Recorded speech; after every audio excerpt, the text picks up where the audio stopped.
Hi everyone. On October 1st, the same day that we celebrate the wonderful feast of the protection of the Mother of God, the Holy Church also commemorates one of the greatest hymnographers of the Church, Romanos the Melodist. Now Romanos, who was born in the late 400s, is someone it is said that from a very early age was a pious youth. In fact, it was possible that he may have even had Hebrew parentage, although many of the synaxaria that are available are unclear about this.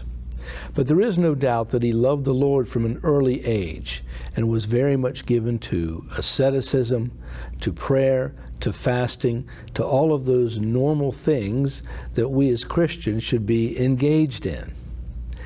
As time went on, though, Romanos also became a deacon and served at the church in Beirut and then later in Constantinople. But much to his dismay, despite his very good theological leanings and wonderful Christian practices, he was someone who did not have a very good voice. In fact, several commentators mentioned the fact that it was rather croaky and it was unpleasant and lacked all sense of melodiousness. This, of course, distressed Romanos greatly.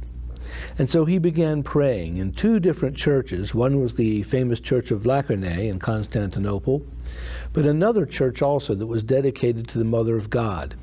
He would go to every morning, and he would look at her icon and beg her with tears that perhaps he might receive the gift of music, the idea of actually being able to sing hymns that he felt were worthy of the Lord whom he served so diligently. At one point, he fell into a trance, and this very icon, the Theotokos, emerged from, and had in her hand a wrapped-up parchment on a scroll, which would later be known as a kondak or kontakion. And so she told him to take this scroll and to eat it. And he did, and he said that it had an indescribably sweet and wonderful taste.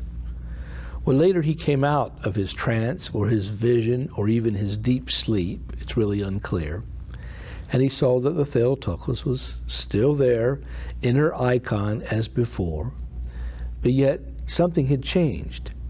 He did have the gift of melody and the gift of harmonious music making pleasing to the Lord.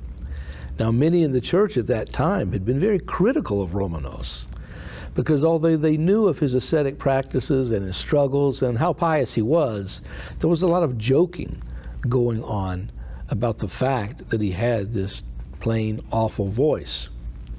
Well, after this wonderful miracle of the Mother of God, on the eve of Nativity, he stood up on the ambon of the church and he began to sing the hymn that he composed, "Today the Virgin giveth birth to the Transcendent One," one of the most famous kontakions in the entire Orthodox Church, which is still to this day sung after the sixth ode of Matins.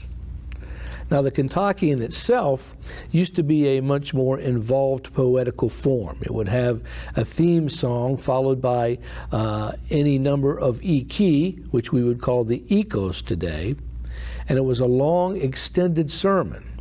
Eventually, it was replaced by the canon of Matins. And today, only the kontakion, the theme song itself, followed normally, but not always, by an ikos, is given to us in the Matin service. Romanos, however, in his time, wrote kontakia for every single saint that he could think of, well over 1,000. And there are still 800 and some still in existence today. So he had become one of the most prolific songwriters, if you will, in the Orthodox Church, inspired on by his fervent prayer to the Mother of God, who granted him this wonderful gift.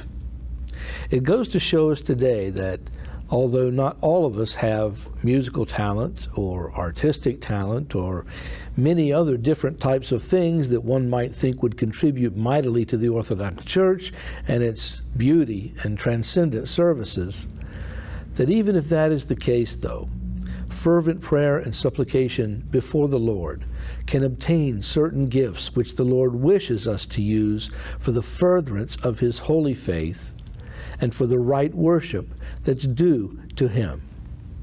By the prayers of our Holy Father among the saints, Romanos the Melodist, may all of us make use of our gifts in the best way possible and thereby please the Lord in the worship due to Him alone.